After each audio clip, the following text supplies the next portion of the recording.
اعوذ باللہ من الشیطان الرجیم، بسم اللہ الرحمن الرحیم۔ السلام علیکم ورحمۃ اللہ وبرکاتہ۔ عزیز طلباء و طالبات، امید ہے آپ سب بالکل خیریت سے ہوں گے۔ اللہ تعالیٰ آپ سب کو اپنی حفظ و امان میں رکھے۔ اسٹوڈنٹ، ہمارا جو ٹاپک ہم نے سٹارٹ کیا ہوا تھا ایشوز ان پاکستان اکانومی میں، ہمارا جو آج ٹاپک ہے وہ ہے گڈ گورننس کے حوالے سے کہ گڈ گورننس کیا ہوتی ہے۔ اسٹوڈنٹ، گڈ گورننس جو ہے اس کو اگر ہم ڈیفائن کریں تو وہ یہ ہے کہ the way and style of the governing, مطلب کہ کس طریقے سے، کس طریقہ کار کے تحت، کس میکنزم کے تحت آپ جو ہے لوگوں پہ رول کرتے ہیں، لوگوں پہ حکمرانی کرتے ہیں، اس قاعدے کو، اس رول کو ہم جو ہے کہتے ہیں کہ یہ کیا ہے، یہ گورننس ہے۔ اور اس میں ہم یہ دیکھتے ہیں کہ مزید اس کو اگر ہم ڈیفائن کریں تو اس میں یہ ہوگا a method to control the action of the public, مطلب کیا ایسا بیسٹ وے اور طریقہ کار آپ اختیار کرتے ہیں کہ جس میں جو پبلک ہے اس کی جو ڈیمانڈز ہیں اور پبلک کی جو ضروریات ہیں، پبلک کی جو ان کی ریکوائرمنٹ ہیں، آپ ان کو کس طریقے سے پورا کرتے ہیں، کیا کتنے اچھے انداز میں اور کتنی جلدی آپ ان کی جو مطالبات ہیں ان کو پورا کرتے ہیں، اور کس طریقے سے آپ جو ہے ان کی ڈیولپمنٹ کرتے ہیں، وہ اس کو ڈسکس کرنا یا وہ اس کو پڑھنا وہ کہلاتا ہے، یہ گڈ گورننس ہے۔ تو اسٹوڈنٹ، گڈ گورننس جو ہے وہ ہمیشہ ایک وقت کی ضرورت رہی ہے، ہر ملک کی، ہر قوم کی، اور ہر قوم اس بات کے لیے اسٹرگل کرتی ہے، کوشش کرتی ہے کہ ان کے ملک میں ایک ایسا نظام حکومت ہو کہ جہاں پر ان کی جو بھی مسائل ہیں، جو بھی ان کی پریشانیاں ہیں، جو بھی ان کی تکلیفیں ہیں، ان تکالیف کو بہتر طور پر، بہتر انداز میں جو ہے ان کے مسائل کو سنا بھی جائے، پھر ان مسائل پر فوری رسپانس بھی ہے، اور پھر ان مسائل کو حل بھی کیا جائے۔ تو اس کے لیے مختلف جو ہے وہ گورنمنٹل سسٹم بھی ہمارے جو دنیا میں موجود ہیں۔ تو اب ہم دیکھتے ہیں کہ ورلڈ بینک نے جو ڈیفینیشن دی گڈ گورننس کی، اور خاص طور پر اس میں پاکستان کے حوالے سے بھی چیزوں کو دیکھیں گے، وہ کیا ڈیفینیشن دی ہے اس نے گڈ گورننس کے حوالے سے۔ تو اسٹوڈنٹ، اس نے سب سے پہلے بتایا ہے کہ گڈ گورننس ہم کہیں گے اس وقت ہے کسی ملک میں اگر وہاں پر این ایفیشینٹ پبلک سروس موجود ہے۔ یہ سب سے پریورٹی پہ اس نے ایک پوائنٹ دیا کہ ایفیشینٹ پبلک سروس جو ہے وہ وہاں پر موجود ہونی چاہیے۔ کیا مطلب کہ وہ عوام کا کوئی بھی مسئلہ ہو، کوئی بھی بات ہو، کوئی بھی ایشو ہو، تو اس کو ایڈریس کرنے کے لیے اتنا ایک فاسٹ میکنزم ہو، اتنا فاسٹ طریقہ کار ہو کہ لوگوں کے مسائل جو ہیں وہ فوری طور پر جو ہے وہ متعلقہ اتھارٹی تک پہنچیں، اور متعلقہ جو اتھارٹی ہے وہ ان کو اس مسئلے کو حل کرنے کے لیے جو ہے فوری طور پہ ایکشن میں ہے، اور اس کے جو مسئلہ ہے اس کو جو ہے وہ ود ان ٹائم جو ہے اس کو حل کر کے اس کو دے۔ تو یہ ایک سب سے پہلی علامت ہے، سب سے پہلی نشانی ہے گڈ گورننس کی کہ آپ کی جو پبلک سروس ہے وہ آپ کی کتنی سٹرونگ ہے، وہ آپ کی کتنی بہتر ہے، وہ آپ کی کتنی اچھی ہے، اور کتنا اس کا جو ہے وے آف رسپانس ہے وہ کتنا بہتر ہے۔ اس کے بعد اسٹوڈنٹ، فری جوڈیشیل سسٹم، یہ ایک بہت ہی امپورٹنٹ اور بہت ہی اہم جو ہے ایک ایشو ہے کسی بھی ملک کا، کہ وہاں کا جو جسٹس سسٹم ہے، جو سوشل جسٹس ہے لوگوں کو، وہ فری جوڈیشل سسٹم جو ہے ان کا وہ کتنا رسپانس کرتا ہے۔ مطلب وہاں پر کوئی بھی کسی بھی قسم کا کوئی مسئلہ ہوتا ہے یا پرابلم ہوتی ہے، لوگوں کے کوئی حقوق مارے جاتے ہیں، لوگوں کے ساتھ کوئی زیادتی ہوتی ہے، لوگوں کے ساتھ کوئی ظلم ہوتا ہے، کسی کو کسی ادارے سے کوئی شکایت ہوتی ہے، کسی بندے سے کوئی پرابلم ہوتا ہے، تو کیا وہاں کا جو عدالتی نظام ہے وہ کس قدر فیئر ہے، کس قدر جو ہے وہ نیوٹرل ہے، کس قدر وہ سٹرونگ ہے کہ اس کے وہ فیصلے جو ہیں وہ سب لوگوں پر لاگو ہوتے ہیں، یا کہ صرف غریبوں پر لاگو ہوتے ہیں اور امیروں پر لاگو نہیں ہوتے ہیں۔ تو جو فیئر جوڈیشل سسٹم جس کی ہم بات کر رہے ہیں، فری جو سسٹم کی ہم بات کر رہے ہیں جوڈیشل سسٹم کی، تو یہ ایسا سسٹم ہونا ہوگا، وہ ہم کہیں گے یہ گڈ گورننس ہے کہ اگر وہاں پر لوگوں کو انصاف جو ہے ان کی دہلیز پہ ملتا ہے اور فوری طور پر ملتا ہے۔ ایسا نہیں ہوتا ہے کہ کوئی مقدمہ جو ہے یا کوئی شکایت جو ہے آپ درج کروائیں اور پھر آپ جو ہے وہ اس مسئلے میں سے گزر جائیں، آپ کا مسئلہ جو ہے وہ حل بھی نہ ہو، 10 سال بعد آپ کو پتہ لگے کہ جناب آپ کو جو ہے وہ کال ہے، یہ آج آئیں جی اور بتائیں کہ جی آپ کو کیا گلہ ہے، کیا پرابلم ہے، کیا ایشو ہے۔ اس طرح کا نہ ہو، بلکہ اس طرح کا ہو کہ جیسے ہی آپ کوئی شکایت اپنی کسی محکمے کے متعلق، کسی شخص کے متعلق فارورڈ کرتے ہیں تو حکومتی مشینری، گورنمنٹ مشینری جو ہے اسی وقت فوری طور پر وہ حرکت میں آئے، اور متعلقہ بندے کو جس کی شکایت ہے اس کو ملے، اور جو جس کے اس سے شکایت ہے اس کو بلایا جائے، اور دونوں کو بٹھا کے ان کا مسئلہ سنا جائے اور اس کو فوری طور پر حل کیا جائے۔ لوگوں کو جو ہے کچھ بھی نہ ملے کسی بھی ملک میں، اگر کھانے پینے کو بھی کچھ نہ ملے، لیکن اگر ان کو انصاف ملتا رہے تو تب بھی وہ ملک جو ہے وہ اپنے پیروں پہ کھڑا رہ سکتا ہے۔ جسٹس کی، انصاف کی اتنی ویلیو اور اہمیت ہے اسٹوڈنٹ۔ اسٹوڈنٹ اس کے بعد ہے legal structure which could help to implement the agreements. یہ بھی ایک امپورٹنٹ وہ ہے پوائنٹ ہے کہ جو بھی جو جوڈیشل سسٹم ہے وہ اس کا جو اسٹرکچر ہے وہ اس طرح کا ہونا چاہیے کہ آپ کے کوئی بھی ایگریمنٹس ہیں, آپ کوئی بھی سرمایہ کار جو ہے کسی دوسرے ملک کے لوگوں کے ساتھ کوئی بھی ایگریمنٹ کرتا ہے تو گورنمنٹ کے جو آئین میں, جو ملک کا آئین جو ہے اس میں اس طرح کی موجود ہونی چاہیے شکیں کہ جس میں کہ وہ اس کو پروٹیکٹ کرے, کہ یہ نہ ہو کہ وہ کوئی انویسٹمنٹ بڑی کر بیٹھے, اربوں میں پیسہ لگا دے اور پھر دوسرا ملک کا جو بندہ ہے وہ بھاگ جائے. تو اس طرح کبھی نہیں ہونا چاہیے, بلکہ اس طرح کی ترتیب ہونی چاہیے کہ اس میں اس طرح کی چیزوں کو بھی گورنمنٹ جو ہے اس کی اون کرے اور لوگوں کی حوصلہ افزائی کرے جو دوسرے ملکوں کے لوگوں کے ساتھ کاروبار کے حوالے سے کوئی بھی ایگریمنٹ کرتے ہیں. نیکسٹ پوائنٹ ہے an administration which is accountable for the use of public fund. ہم اسے کہتے ہیں کہ یہ جو ہے اپنا گڈ گورننس ہے کہ اگر جو ایڈمنسٹریشن ہے وہ جو بھی اس کو اختیارات دیے گئے ہیں, جو بھی اس کو فنڈ دیے گئے ہیں, جو بھی اس میں اس کو جو ہے نا وہ رعایتیں دی گئی ہیں یا جو بھی اس کو اختیارات دیے گئے ہیں, وہ ان اختیارات میں رہتے ہوئے کس طرح سے وہ ان کے پاس جو فنڈ ہے وہ ان کو استعمال کرتے ہیں. تو یہ ضروری ہے کہ ایڈمنسٹریشن وچ از اکاؤنٹیبل, کہ وہ جو بھی پیسہ خرچ کریں, وہ جہاں بھی پیسہ لگائیں, اس کا ایک پراپر ریکارڈ ہو, اس کی پراپر ایک اکاؤنٹیبلٹی ہو, تاکہ لوگوں کو پتہ چلے کہ ان کے ٹیکس کا جو پیسہ انہوں نے دیا ہے اس کا ایک ایک پائی جو ہے اس کا حساب ان کو دیا جا رہا ہے. یہ نہ ہو کہ جو بھی متعلقہ آفیسر بیٹھے ہیں, بیوروکریٹ بیٹھے ہیں, وہ عوام کے پیسوں کو جو ہے صرف کاغذی کارروائیوں میں دکھا کے اور فزیکلی اس کی کہیں پر بھی ہمیں امپلیمنٹیشن نظر نہ آئے تو ہم اسے گڈ گورننس نہیں کہتے. اسٹوڈنٹ اس کے بعد ہے a respect for the law at all level and safeguarding of human rights.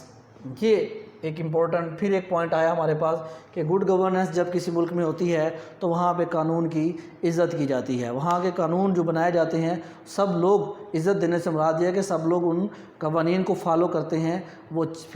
وہ چاہے آپ کے گھر کی دہلیز سے وہ قانون شروع ہوتا ہے اور اس کے علاوہ وہ ایون مرڈر تک جاتی ہے سچویشن, تو سب چیزوں پر قانون جو ہے وہ لوگ اس کو مانتے ہوں اور لوگ اس کی پیروی کرتے ہوں اور لوگوں کو کسی قسم کی جو ہے وہ پریشانی نہ آئے اس کے حوالے سے. Are respect for law at all level and safeguarding of human rights, مطلب وہ آپ کے جو لاز ہوں وہ ایک تو وہ جو قانون کی حکمرانی ہے وہ ہونے چاہیے, پھر یہ کہ آپ کے بیسک ہیومن رائٹس وہ کہیں پر بھی جو ہے وہ وائلیٹ نہ ہوں. آپ کو ہر طرح سے کوئی بھی آپ کو شکایت ہے, کوئی مسئلہ ہے تو اس کی فوری طور پہ جو ہے وہ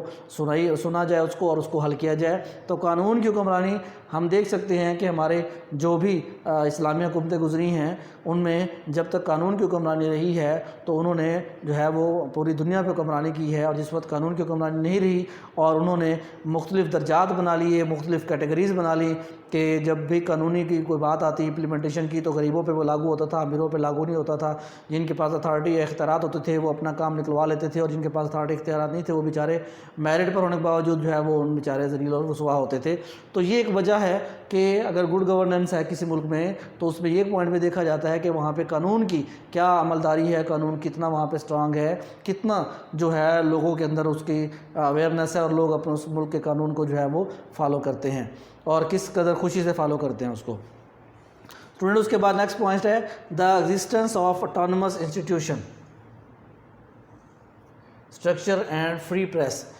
دا ایگزسٹنس آف آٹونومس انسٹیٹیوشن سے مراد کیا ہے کہ جو بھی مطلب وہاں پہ ادارے ہیں وہ کیا اپنے فیصلے کرنے میں آزاد ہیں, کیا ان کو اس قدر اختیارات دیے گئے ہیں کہ وہ کوئی بھی پروجیکٹ یا کام سٹارٹ کرنا چاہیں تو وہ اپنی ویلنگ سے, اپنی مرضی سے وہ سرمایہ اس میں لگا کے اس کو سٹارٹ کر دیں, اور وہ بھی اپنے جو بھی وہ لاز بناتے ہیں, قوانین بناتے ہیں اپنے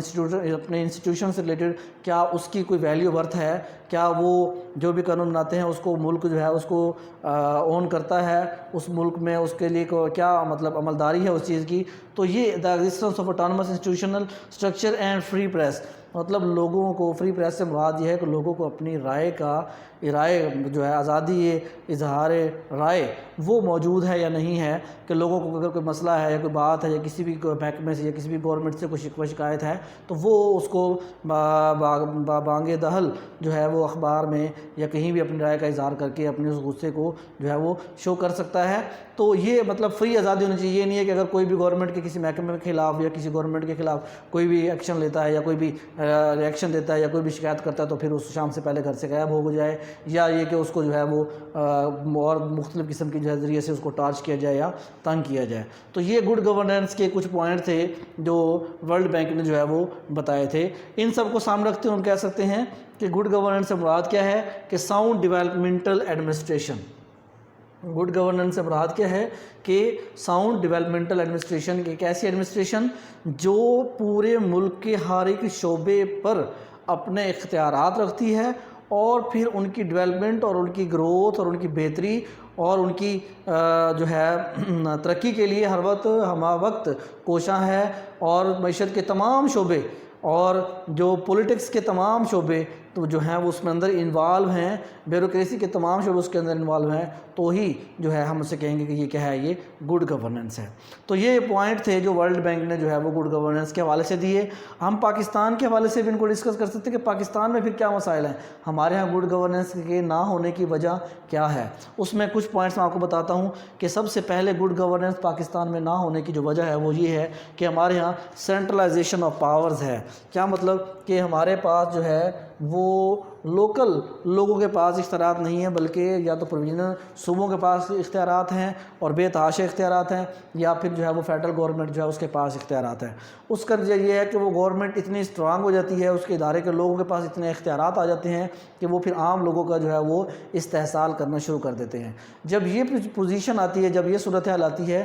تو پھر یہاں پر کیا ہوتی ہے, اقربا پروری شروع ہو جاتی ہے. پھر یہاں پر کیا ہوتا ہے, رشوت ستانی شروع ہو جاتی ہے. پھر یہاں پر کیا ہوتا ہے, میرٹ کی دھجیاں اڑتی ہیں. پھر اس طرح کی صورتحال میں لوگ جو ہیں وہ خودکشیاں کرتے ہیں. لوگوں کے اندر اپنے ملک کے لیے, ملک کی گورنمنٹ کے لیے جو ہے وہ نفرت کے جذبات پیدا ہوتے ہیں. تو یہ ایک بہت امپورٹنٹ ہمارے ملک کے اندر ایک بہت امپورٹنٹ جو ہے وہ وجہ ہے گڈ گورننس نہ ہونے کی, کہ ہمارے یہاں جو ہے وہ سینٹرلائزیشن آف پاور نہیں ہے. پاور ہے, سینٹرلائزیشن آف پاور ہے کہ اختیارات جو ہیں وہ چند لوگوں تک اور چند جو ہے وہ اداروں تک محدود ہو کر رہ گئے ہیں, اور عام لوگوں کو اس تک رسائی حاصل نہیں ہے. ان اختیارات کے بارے میں وہ اپنی رائے کا اظہار بھی نہیں کر سکتے, نہ ہی ان کو اس کے بارے میں اویئرنیس ہے کہ وہ کیسے ان کو یوٹیلائز کر سکتے ہیں.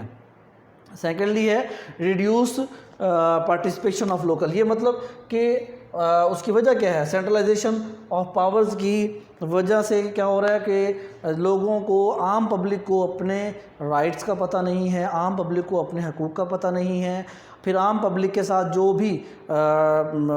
مسائل آتے ہیں یا پریشانیاں آتے ہیں ان کو یہ نہیں پتہ کہ ہم نے کس کو جا کے بتانا ہے, کیا بات بتانی ہے. اور پھر جن لوگوں کے پاس اختیارات ہیں, جب یہ ان کے پاس جاتے ہیں تو یہ ان کی بات نہیں سنتے ہیں, یا وہ جو ہے وہ ان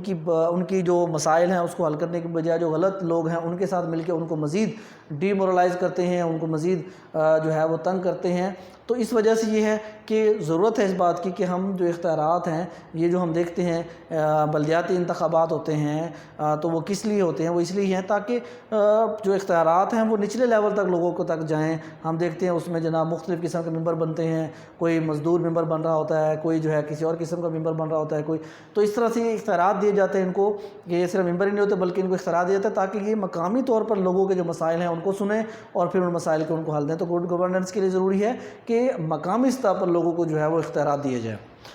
اسٹوڈنٹ اس کے بعد ہے ویک جوڈیشل سسٹم. یہ ہماری بدقسمتی ہے کہ ہمارے ہاں ہمارا جو جوڈیشل سسٹم ہے وہ اتنا سٹرانگ نہیں ہے. اس پہ ایک تو وہاں پہ مشینری اس قدر موجود نہیں ہے کہ جو لوگوں کے بڑھتی ہوئی جو ہماری آبادی ہے ان کے جو مسائل ہیں ان کو بر وقت جو ہے وہ حل کر سکے. دوسرے نمبر پر یہ کہ وہ سسٹم اور نظام کچھ اس قسم کا بن چکا ہے کہ لوگ جو ہیں وہ اپنی مرضی کے فیصلے عدالتوں سے لے آتے ہیں. اتنی کرپشن آ چکی ہے اس محکمے میں, یا اتنے زیادہ مسائل آ گئے ہیں کہ لوگ بیچارے 15 سال انصاف کی تلاش میں جو ہے وہ بھٹکتے رہتے ہیں, ادھر کے دھکے کھا ادھر کے, اور اس طرح سے پھر جا کے جب ان کو انصاف ملتا ہے تو اس وقت تک ان کو اس انصاف کی خواہش یا اس کی طلب یا اس کی جو بھی اس کی ضرورت ہوتی ہے اس کی نہیں رہتی ہے اس کو. تو ہمارے ہاں جو ویک جوڈیشل سسٹم ہے یہ بھی ایک بہت بڑی وجہ ہے ہمارے ملک کی جو گڈ گورننس ہے اس کی راہ میں. اس کے علاوہ ہم یہ دیکھتے ہیں اوورال اگر ہم پاکستان کی جو گڈ گورننس کی جانب ہم آتے ہیں, ہم دیکھتے ہیں کہ ہمارے ہاں جو بھی پالیسیز بنائی جاتی ہیں وہ پالیسیز جو ہیں وہ عام لوگوں کی جو مسائل ہیں، عام لوگوں کی جو مشکلات ہیں، عام لوگوں کے جو بھی اس میں جو بھی ریزرویشنز ہیں ان کو سامنے رکھ کر نہیں بنائی جاتی ہیں۔ یہی وجہ ہے کہ جب وہ بڑے بڑے آفس سے نکل کر پبلکلی ان کو امپلیمنٹ کرنے کی باری آتی ہے تو ادھر سے رزلٹ جو ہیں وہ ہمیں زیرو مل رہے ہوتے ہیں، چاہے وہ سوشل ہوں چاہے وہ اکنومیکل ہوں۔ تو یہ ضروری ہے کہ کوئی بھی پالیسی بنائی جائے اس کو پالیسی کو امپلیمنٹ کرنے سے پہلے اس کو بناتے ہوئے جو بھی اس سے ریلیٹڈ مسئلے مسائل ہیں ان کو بھی ذہن میں رکھا جائے۔ صرف امپلیمنٹ نہیں بلکہ امپلیمنٹ کرتے ہوئے جو مسائل آئیں گے پھر ان کے سلوشن بھی ساتھ جو ہیں ان کے دیے جانے چاہیے، جو کہ ایکسپیکٹڈ اس کے پرابلم جو بھی ہیں وہ آ سکتے ہیں۔ پھر اس کے بعد ہم یہ دیکھتے ہیں کہ ہمارے ملک میں جو ہے وہ کبھی بھی پولیٹیکل سٹیبلٹی نہیں آئی ہے۔ پولیٹیکل سٹیبلٹی مراد یہ ہے کہ ہمارے ملک میں جو بھی گورنمنٹس آئی ہیں وہ ان کے پاس ان کو موقع نہیں دیا گیا کہ وہ اپنا ایجنڈا یا اپنی پالیسیز جو ہیں وہ ملک کے اندر جو ہے وہ اس کو امپلیمنٹ کر سکیں،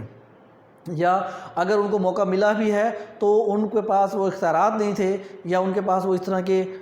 جو ہے وہ اختیارات مطلب نہیں تھے کہ جو وہ اپنی مرضی کے مطابق جو ہے وہ سارے صوبوں میں یا جن صوبوں میں ان کو گورنمنٹ دی گئی ہے وہاں پر اپنی مرضی کے فیصلے جو ہے وہ لاگو کر سکیں، لوگوں کے